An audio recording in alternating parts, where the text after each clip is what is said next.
क्या दक्षिण भारत और पंजाब की राजनीतिक आवाज दबाने की हो रही साजिश? क्या परिसीमन के नाम पर डेमोग्राफिक पेनाल्टी लगाई जा रही साउथ इंडिया पर?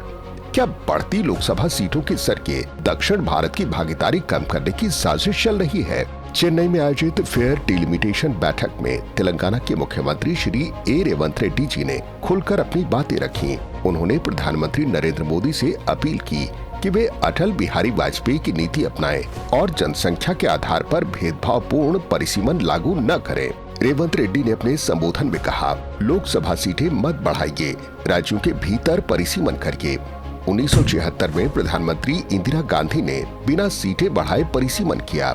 2001 में अटल बिहारी वाजपेयी सरकार ने भी ऐसा ही किया। नरेंद्र मोदी को भी यही करना चाहिए।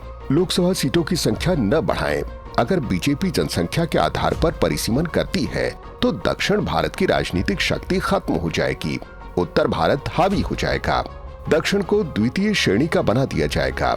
मुख्यमंत्री रेवंत रेड्डी ने आंकड़े पेश करते हुए कहा कि टैक्स शेयरिंग के हिसाब से केंद्र द्वारा फंड के आवंटन में भी भेदभाव हो रहा है।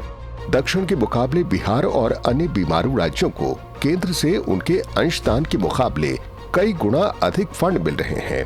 तेलंगाना के मुख्यमंत्री ने साफ किया कि उन्हें किसी भी कीमत पर मौजूदा प्रस्तावित डिलिमिटेशन स्वीकार्य नहीं है। इसके साथ ही तेलंगाना के मुख्यमंत्री ने कुछ अहम सुझाव दिए। अगले 25 वर्षों तक लोकसभा सीटें न बढ़ाई जाएं, राज्यों के भीतर परिसीमन किया जाए, हर राज्य में SC/ST सीटों की संख्या बढ़ाई जाए, हर राज्य में 33% महिला आरक्षण लागू किया जाए। परिसीमन के बाद दक्षिण भारत की लोकसभा सीटों की संख्या 33% होनी चाहिए। अगर इससे कम की गई तो दक्षिण भारत को राजनीति में सिर्फ एक मूक दर्शक बना दिया जाएगा। रेवंत रेड्डी ने अपने संबोधन में उस घटना का हवाला दिया जब महज 1 वोट से वाजपेयी जी की सरकार गिर गई थी। साथ ही कहा कि प्रस्तावित प्रो राटा फॉर्मूला हमें कमजोर करेगा, हम इसे भी स्वीकार नहीं करेंगे।